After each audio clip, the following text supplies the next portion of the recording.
a couple of nights ago. And then, of course, the Indianapolis and Cleveland shows will be the Steve Miller Band.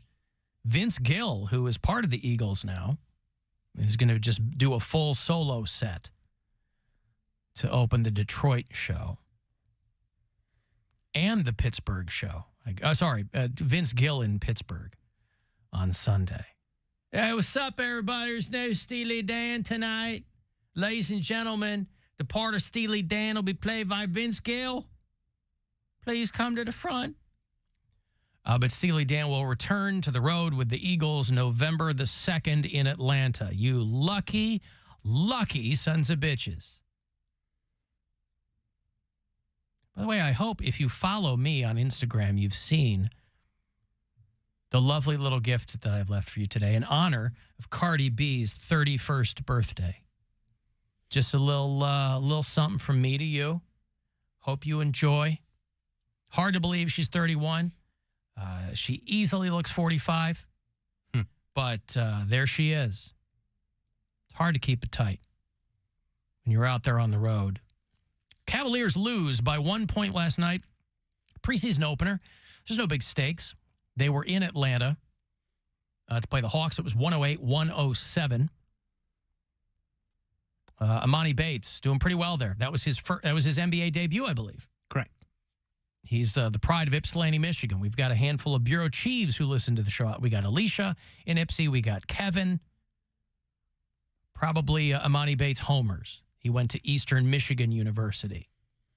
And his very first time in an NBA game was last night. If you listen to us on iHeartRadio, if you are one of our Bureau Chiefs, I'd like to know where people are. Scott's in Allentown, Pennsylvania. That's just a song, a town that begs for a song to be written about it. Somebody should get on that. Yeah. Trish. But not you, Billy Joel. Who's that? William Joel. Oh, William Joel, yeah. He's the... Is he the guy that got famous? Guitar man, I think. Oh, yeah. Got famous from the Santa Claus song? That's a different guy. Holly listens in Durant, Iowa, wherever that is, but thank you. Joey's in Nashville. Brian is our bureau chief in Hackensack, New Jersey. Not to be confused with Sack and Hack. It's Principal Fun listens there. And you can leave messages there. You can also drop voicemails on our After Hours line. People go, hey, how's Jenna doing? I still get messages from Jenna every single day. It seems that she was on hold last week, and I just couldn't get to her. It seems that on the rare occasion that she calls live, she's fine. The voicemails, not so much. That's what she leaves on the voicemail, multiple times daily. But I only regret I didn't have time to get to her live last week. Hey, Alan. Listening to Tuesday's show, you were a little confused on Mary's logic around magicians. I thought maybe I could help you out. That's her logic. So even though it's not logical, it's still her logic, and that's all that matters. Just like nowadays, people have their truths. It might not be the truth, but it's their truth. And you just need to accept that, because that's the world we live in nowadays. Hate the show. Amen. I can't tell if he's making fun of me or you. I think he's making fun or of both everything. of us. I think he's making the fun of the current state of the world. I think that is. Oh, okay. I was having a hard time clamping down on that one. I didn't know what he was. Okay. Well, yeah, right? It's let me live my truth, Alan. let her live. Yeah, okay.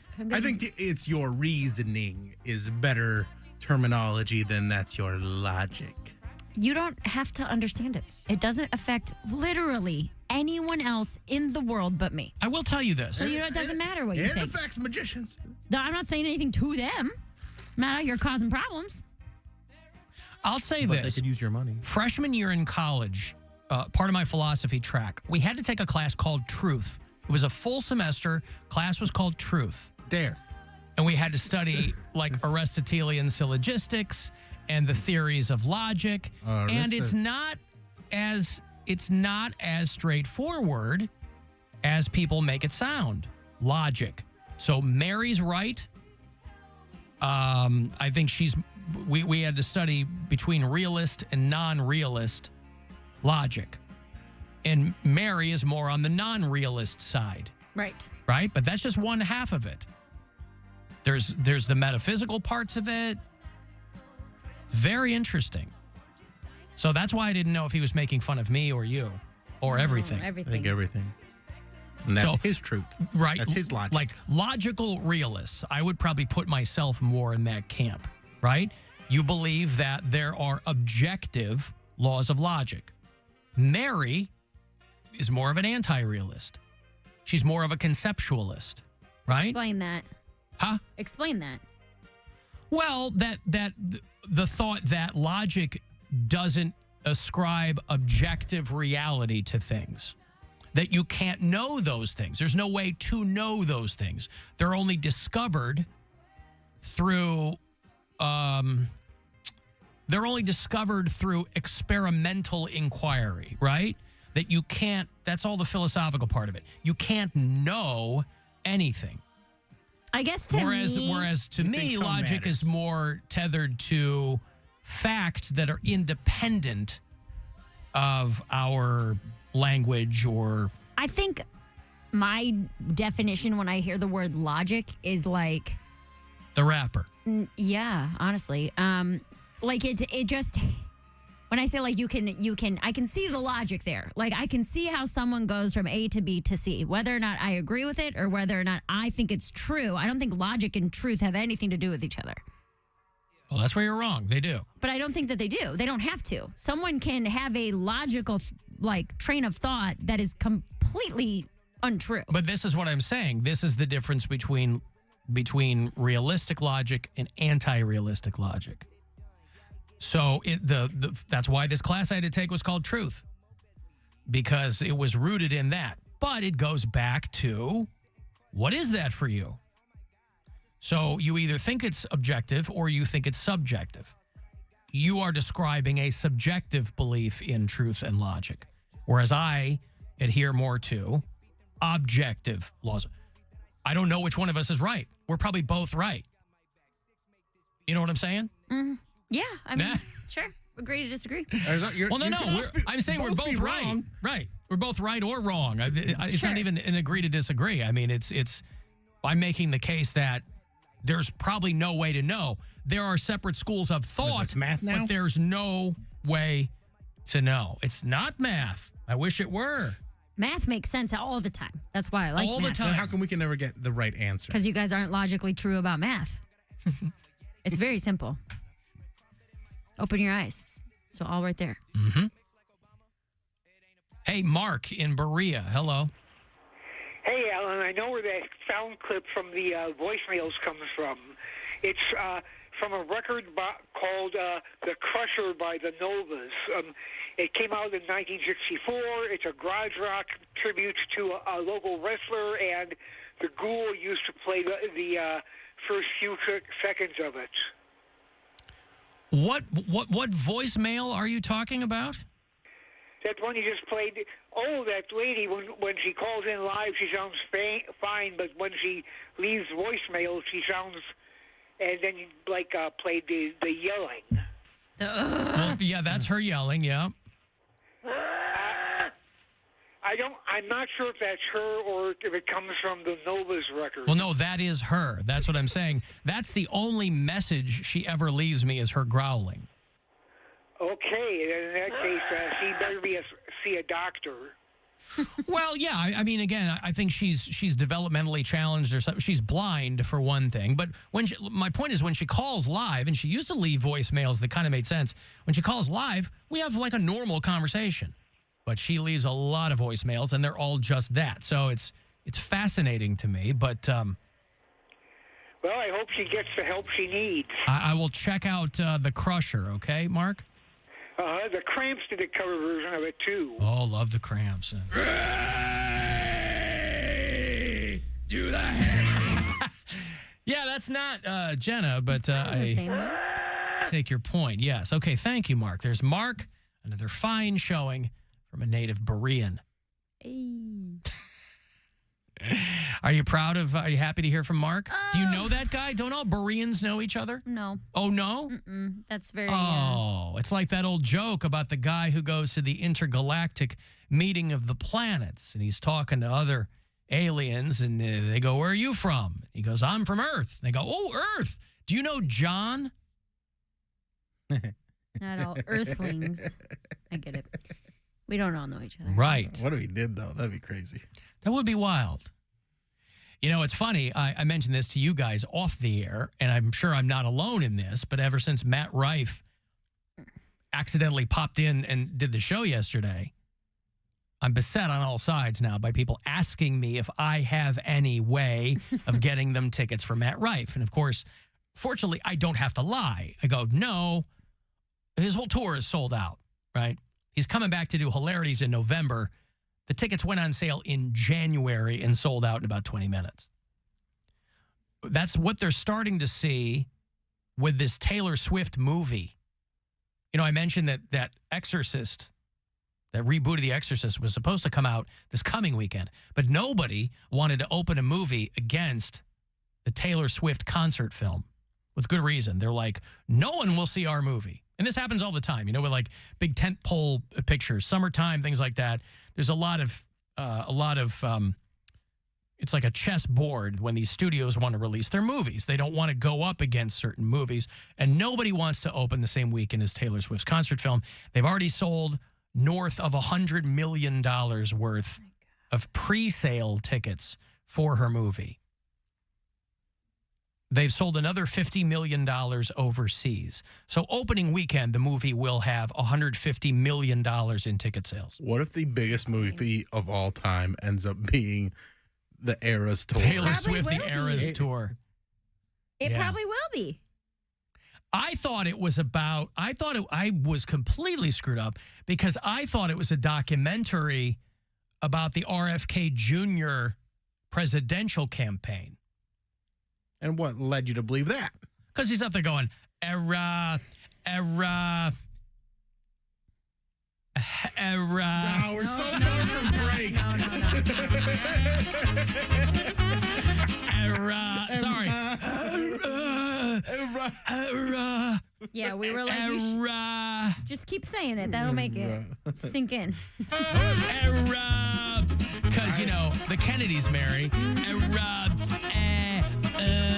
Anyway, $150 million in tickets there. Pre-sale. For T-Swift. Pre-sale. And it's just going to go up. Yeah.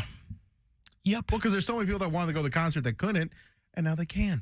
Or Yeah, they but can it's also, relive it. I was going to for say, it's $13. it's also people who went to go see her and are going to see it again. Mm-hmm.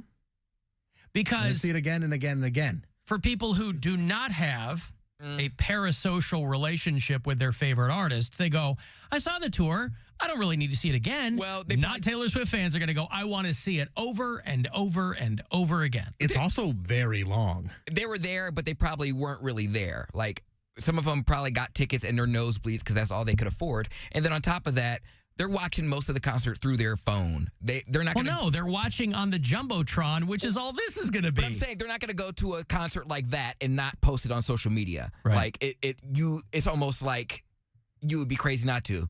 But I think, I'm like, I paid all this money. I'm going to enjoy the moment. Like, I'm here. A lot of people tried to get tickets and they couldn't.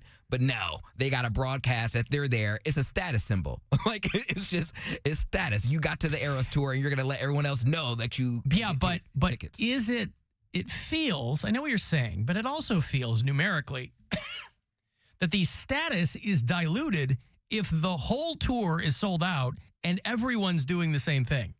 But it's not, because it's only 80,000 people in a... Only 80,000 people got to go. I understand that, but a lot more, as you can see from just the movie, a lot more people wanted to go that couldn't. So 80,000 people in, what's the metropolitan of Cleveland? Couple million people. Couple million people. That's not that many. That's the size of Lakewood, right? Lakewood has 60,000, 80,000.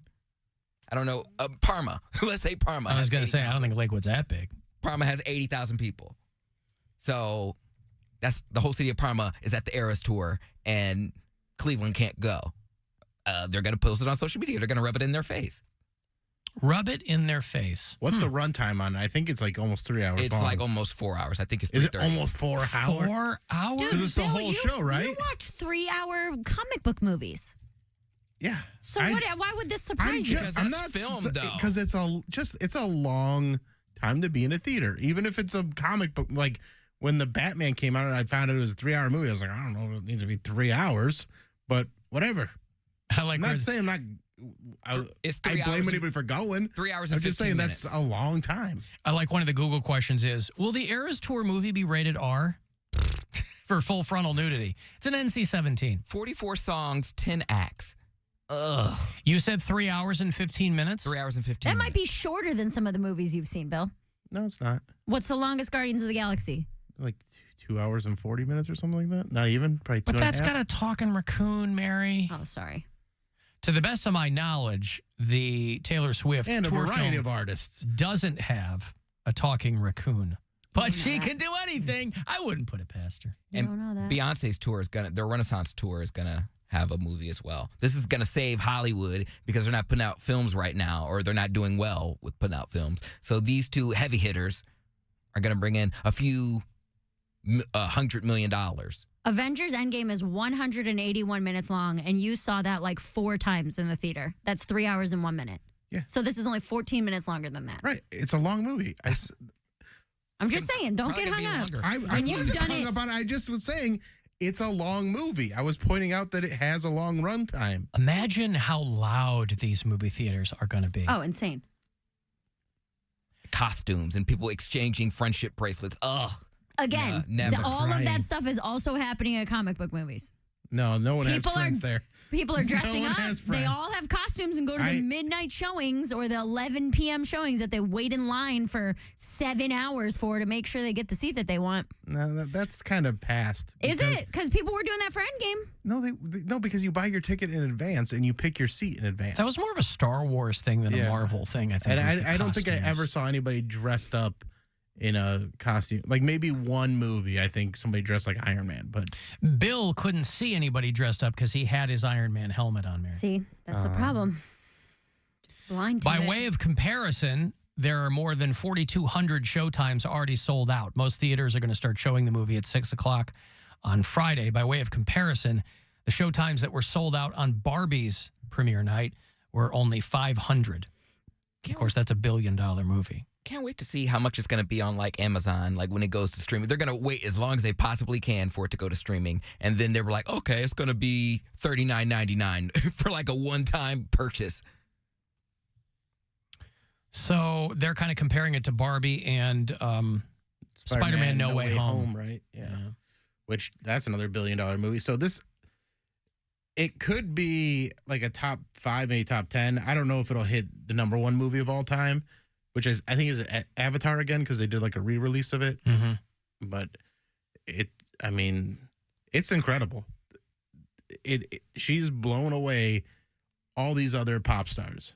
Just the numbers that she's putting up are incredible. Even bigger than Michael Bublé. Not Jackson. I just saw Poundcake getting steamy. Uh-huh. I saw the Michael Yeah, Jackson. bigger than Michael Jackson now. There's a leather jacket going on auction today. Leather jacket he wore in the black or white video. How much you Cool. paying, Cody? Yeah, you going to throw in? No. He didn't care for the tchotchkes, I don't think. No, I saw Whitney Houston dress up for bid, and I would love to buy it, but one, it's not my size, and 2, I don't have any money. But one, I have to shrink to get that size. Yeah, he was little, right? She. Oh. He's talking but about the Whitney. Whitney like- Houston. Michael Jackson, he was so He's skinny. tiny. Yeah. He was tall, though. Was he tall? How I don't think he was tall? tall. He was pretty tall. He's much smaller now. Yeah. How tall is Michael Jackson? 5'9". That's not tall. I thought he was like 6'2" or 5'9", something. 132 pounds. Yeah, he's wearing sequined tap shoes or whatever with heels in them. I mean, you know. Okay, 136 pounds. That is an itty-bitty little Bro, man. that's 6 pounds lighter than me, Oh, God. but 7 inches taller. That's a cheerleader. That is That a is cheerleader weight. skinny. 5'9", 136. Yeah, if you look at him in like the bad video or like the You Are Not Alone, like he has no body fat. You see ribs. I can't remember the last time I just saw, the good old days where I saw my ribs. Like, Whoa, whoa, whoa! The good old days when he saw his ribs. yeah, I remember the last time I saw my ribs like that. Mm-hmm. So, yeah, the Taylor Swift, they're just already printing money on this movie. The top-selling cities, no surprise, New York, L.A., Chicago, Boston, and Philadelphia all have scores of sold-out screenings.